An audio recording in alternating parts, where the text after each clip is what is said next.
印度的印象是富丽堂皇的历史建筑，却伴随极端混乱的生活环境。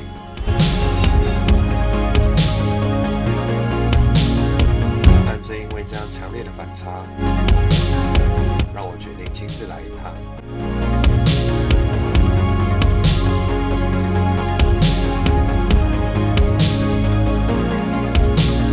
不为了放松，也不是为了打卡，而是用自己的内心和脚步，真实感受这里的生活样貌。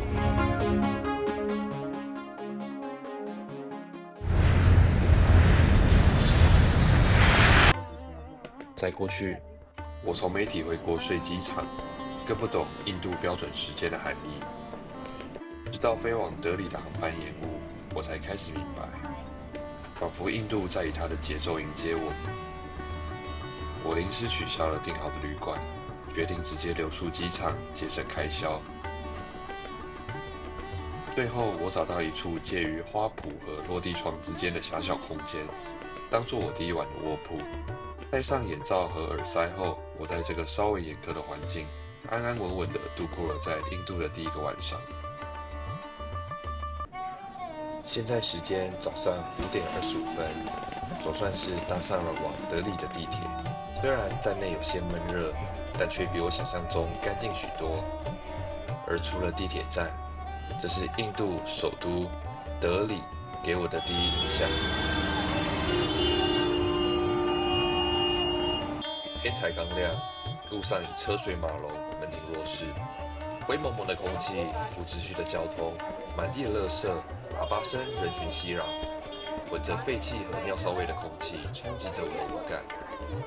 路上还会看到不少游民，有的是在分割岛，有的蜷缩在路边。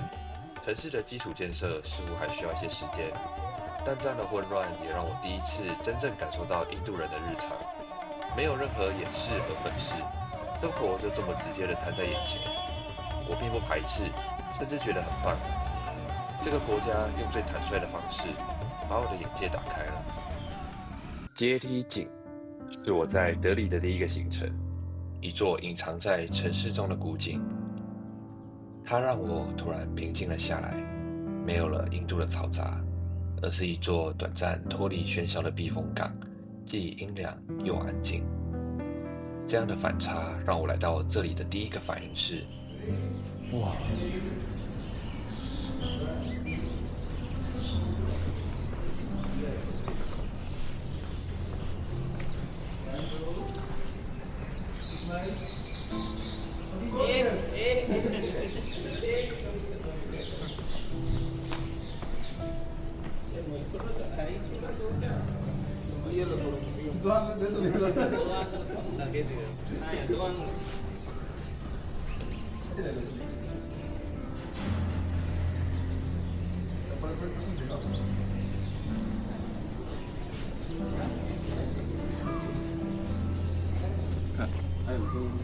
！Okay, 3, 2, 1.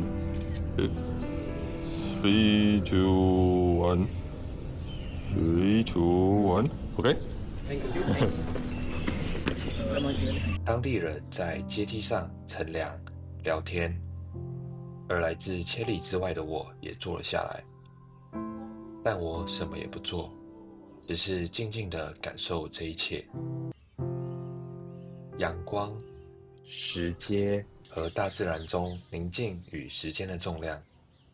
面对这座700年历史的遗迹，我了解到，我不只是位异乡人，同时也是历史中的一颗小沙粒。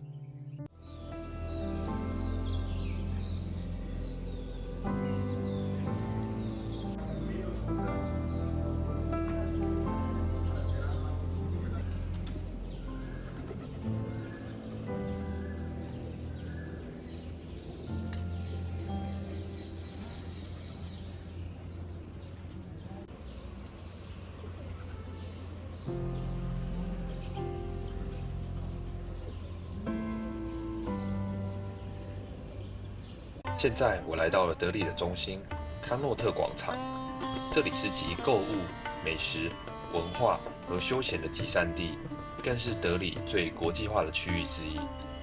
但说实话，这几天下来并没有我想象中好逛，但我也在这里找到了我最常光顾的店家，而且在这里有许多套路，如常见的擦鞋诈骗，也常有当地人主动搭话聊天，热心植入、攀谈，接着试图带你去官方游客中心买票、参加行程，或是话术包装低汇率让你换钱等等，主打就是一个半强迫，让你不好意思拒绝。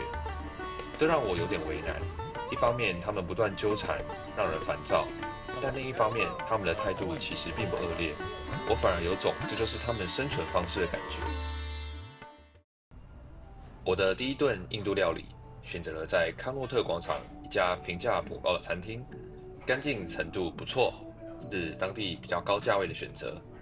这类餐厅提供的都是另外购买的矿泉水，主餐是奶油咖喱鸡，搭配印度米，腌制小洋葱、虾饼，还有几种我说不出名字的糊糊。浓厚的香料味冲击着我的味蕾，可以算是非常美味。回到旅馆，肠胃却还是略有不适，于是吞了一包胃药才舒缓。难道这就是所谓的水土不服吗？真正来到这片土地后，身体才开始慢慢适应眼前这一切。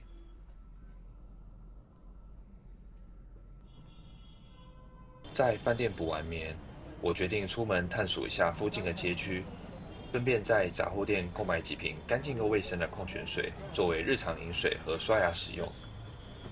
而经过一天的洗礼，我的五感也开始慢慢的融入这座城市。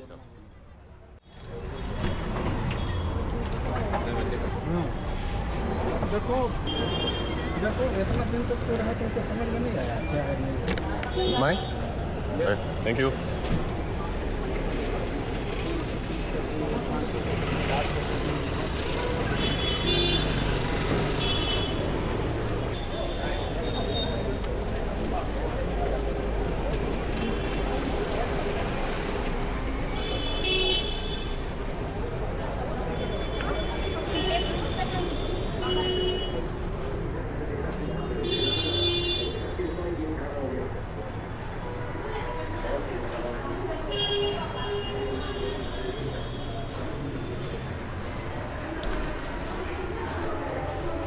印度时间晚上10:02，我现在住在德里的背包客街，楼下依然热闹喧嚣，人声、车声、喇叭声此起彼落。这是我在印度的第2个晚上。